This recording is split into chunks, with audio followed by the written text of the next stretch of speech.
Hi, thank you for joining me today on my channel. I appreciate you stopping by. Today, I'm going to save you more time and more money. And I'm going to do that by discussing how to take care of your tools. Not just any tools, but tools with wooden handles or wooden bits and pieces. You might be thinking, okay, well, how are you going to save me time and money? Well, first of all, if you take care of your tools, then they'll take care of you. If you tend to them appropriately, then they're not going to break. And if they don't break, then you don't have to buy new ones. Now, the cool thing about old tools is that they're meant to last in comparison to a lot of your new tools. Now, how am I going to save you time? Well, if you've ever used tools for a long period of time, especially hand tools, and if they aren't appropriately taken care of, they're going to give you blisters. And if you've had blisters before, you know it's not very comfortable to work with. Now, in general, working with hand tools, you're going to get blisters to an extent anyways if you're not used to it, because you're going to form hot spots where your hands aren't used to it. But we can minimize that by taking care of it appropriately. So what I have in front of me, I have a bunch of wooden handled tools. I have things like my hatchet, my draw knife, my stitcher from last video, and my knife. Now there's lots of other tools that have wooden bits and pieces. How are you going to take care of it? It's actually really simple. It's really easy. And if you have a new handle, then it's a little bit more work, but we can get it there really quickly if you just follow what I have to say. Now, before we go any further, I just want to extend my appreciation to my patrons on Patreon. I especially want to welcome my new patron, Jennifer. I appreciate your support. She's a longtime viewer of mine, and she just recently joined. So thanks all of you for coming on this channel, but especially thanks to the patrons, because without them, the channel wouldn't be going where it's going. So you have your new tool, or you have your new handle. It's a good idea to remove the varnish before you put the handle on the tool. But if you buy a tool brand new from a box store or somewhere else, and it comes with the varnish on it, don't worry, we can still take care of it. First thing you need to do is scrape all that varnish off. Now, it's really easy to do. You can use the back side of a butter knife, you can use an old steak knife, you can even find some type of flat steel and scrub it off. You can use sandpaper, but the varnish is going to clog up the sandpaper quite a bit.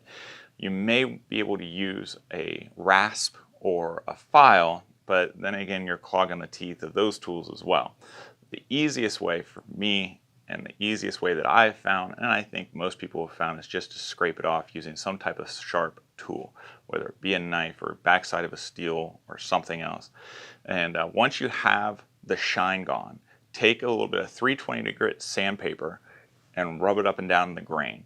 So the grain of the wood are the lines. You'll see on every piece of wood it has lines. You don't want to rub across the grain, you want to rub with the grain. It's good for your tool to do that because then it's not going to scuff up the wood and it'll make a smoother finish. After you have it rubbed down with 320 grit sandpaper, then you can apply the oil. Now, make sure that you look it all over. If you see spots that the oil's not penetrating and see that it's got that shine, it probably still has a little bit more lacquer. So again, take the scraper, whatever you're using, or sandpaper, and rub that off and start again. It's no big deal. You can do that as many times as you need to. What are you going to need? Well, if you have serviceable antique tools or serviceable tools that's already been taken care of, it's really easy. It's just as simple as putting on some oil. Now, you can really use any oil. Stay away from vegetable oil though, but you can use tung oil. Boiled linseed oil is probably the most popular, but you can even use coconut oil, lots of different walnut oils. But oil is going to penetrate the wood. It's going to give it some waterproof, and it's going to make your tool look really good. Now, me personally, I prefer a tung oil over boiled linseed oil. And the only reason that I prefer tung oil is because I love the character of wood grain. That's a personal choice of mine. Boiled linseed oil over time is going to darken it. It's going to get really black almost, really dark brown. So you're not going to be able to notice the grain as much as if you use another oil like tung oil. So that's what I'm going to use. You also want to get a rag, and it may be handy to have a block of wax. And we'll talk about that here in a bit. Okay, so what I have here is my hatchet. Now my hatchet here is actually taken care of pretty well. We're going to take our boiled linseed oil, take out my knife, we're going to pop that open, just like so. We're going to grab the rag, and we're going to be somewhat liberal with the oil. So we put it on the rag. You may want gloves if you got work the following day or something.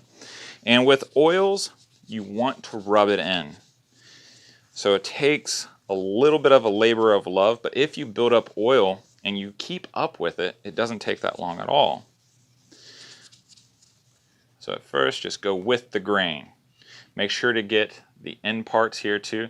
Now the end parts are going to sop up the oil more than any other part. Gives a little bit of friction and heat. And already, man, I just love how it looks after you use the oil. Put it on the end. Now, another trick, or maybe tip, or hack, or whatever, if your axe head or hatchet head is getting kind of loose, it's a good idea to actually take a tub of oil, whatever your oil of choice is, and soak your axe or hatchet in it. And if nothing else, do bits and pieces at a time. But if you soak the head of it, it's going to soak in, and the wood grain is actually going to expand, and it'll fit your axe head really, really well. All right, so there's that one. If you've liked this video and found it useful so far, please click like, that way other people find it. You'll be doing them a favor. We appreciate it. So now, draw knives, they get a lot of use in traditional woodworking shops or outdoors if you're a bushcrafter. They're really handy for lots of different multiple uses, especially if you're building finer pieces of work. So the handles are really important because they're going to give a lot of pressure. Make sure to wash the blade or put a guard on it, maybe some tape if nothing else, if that's all you have. But give that a good rub. All over. Now, if you have an old tool and it has a lot of shine on it, chances are it has a lacquer on it. It has some type of lacquer finish. So the oil is not going to penetrate that kind of finish. You really do need to take it off. If it's an antique though, keep it on. If it's an antique, keep it on and maybe deal with it. As long as it's not a tool that's going to be handled a lot in a rough situation, like a draw knife, hatchet, or axe, like this tool here, if you have something small and it has a lacquer finish, just leave it on. There we go. So that's good to go. And then your knife handle. Just like a couple weeks ago, we were talking about leather working and leather care. You got to take care of your knife as well. You got to take care of the wooden handle. That way the grain doesn't raise up on you. Your sweat has a lot of salts in it. And knives tend to get used more than anything else. And if you have a natural handle, a wooden handle, those salts are going to impregnate into the wood, and it could raise up the fibers, and then you're going to get more blisters.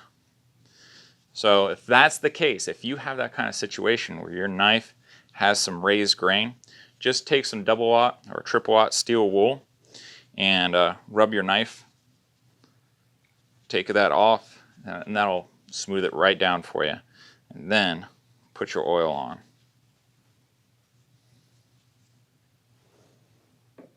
There we go. Now we're going to set them. We're going to dry. You may have to do this a couple different coats. It all depends on how often you really take care of it. If you're going to put these away for the winter, this is where the wax comes in. Now the wax is not necessarily for the wood. I don't use wax on my wood handles. Some people do. There's nothing wrong with it. It's certainly better than a lacquered finish. But what I do with the wax is I actually coat the blades themselves. So the thing with an oil, oil tends to dry out, and then that leaves it open to rust if it dries out. If you put a little bit of wax on there and then rub it in with a cloth, that's going to put a little bit of a thicker coat on your blades, and then when you get ready to use them again, it doesn't take much to remove the wax and then put oil on them, and you're ready to use them for the next season. So I'm going to use my draw knife as an example here. So I'm just going to rub it along. They do make metal finishes that you can have. It's like a paste. Some people actually use paste wax. I'm not a fan. I think this method works out really, really well. And all you need to do is just take a slight heat to it, whether it be a dryer or a heat gun or even a lighter or a match when you get ready to use it. You can feel the stickiness of where it's at. Some spots, you may need to do it a little bit more. But when you get ready to use this the next season, like I said, you take a dryer, you take a heat gun, you can take a match or a lighter, or you can even take a candle, and you just run over it, just very lightly. You don't need to put it in direct flame. You just want the heat to kind of melt the wax, and then you take your cloth, like so, and you rub it off. Do that a couple of times, and you're good to go. You can put your oil on, and then you have it for your active season. But a nice wax protective coating will go a long ways if you're storing it for a period of time. It keeps your metal nice and fresh. You won't have that weird scaly or light rust that you have to deal with afterwards. And the wax, especially beeswax, it's natural. And that's all there is to it. It's a pretty short video. I mean, it's pretty basic, but it's also very important information. Please, before you store your stuff away in a tote or a box, maybe you're putting it in a garage or something, take the time, take care of your tools, and you won't regret it. Again, it's going to save you time, because you're not going to have to go buy a new item, right? But it's going to save you time because you're not going to have to maintain. You're not going to have to scrub off all that rust. It's also an investment that you purchased, and you're taking care of it appropriately. Then you can pass it on to the next generation. Maybe there's someone like me down the line that really is fascinated with history and antiques and being able to use things that the people in the past used every day. So it does people like me a favor as well. And it saves you money because you're not going to have to go to the store and buy a new one, or go to an antique store, or go on eBay or something like that. So if you take care of what you have, it'll take care of you. Now, real quick, next month, well, I guess this month in October, my book is going to drop. I have a cookbook that's coming out at the end of this month. If you're interested in pre-ordering it, because pre-ordering is starting to wrap up, you can send me an email down below here in the box. I also put it in the description. And if you pre-order it, you do get some extras. And send me an email, let me know you're interested, and I'll give you all the details to it. If you're interested in the type of tung oil I prefer, I put the link down below also in the description box. It is an affiliate link, so it does help the channel a little bit. Same thing with the block of beeswax. I went and I tried to find the cheapest quantity for size of beeswax I could find. So it's the best deal I could find, and I'm trying to pass it on to you. Beeswax does get pretty expensive, but the real stuff is definitely worth it. All right, so next time we meet, I'm going to show you how to maintain something else. So make sure to subscribe, make sure to hit the notification button, because you don't want to miss it, especially if you're into camping or if you're into antiques or artifacts. It'll save you that time and money that we're trying to focus on. If you'd like to learn about historical hatchets from the 1920s and 30s, check out the video here. And if you're interested in the Horace Kephart knife that I have here, which is an amazing example and a reproduction, then check out the video here. I hope you guys have a wonderful week. Give a kiss and hug to your loved ones. I'll see you guys next time. Take care.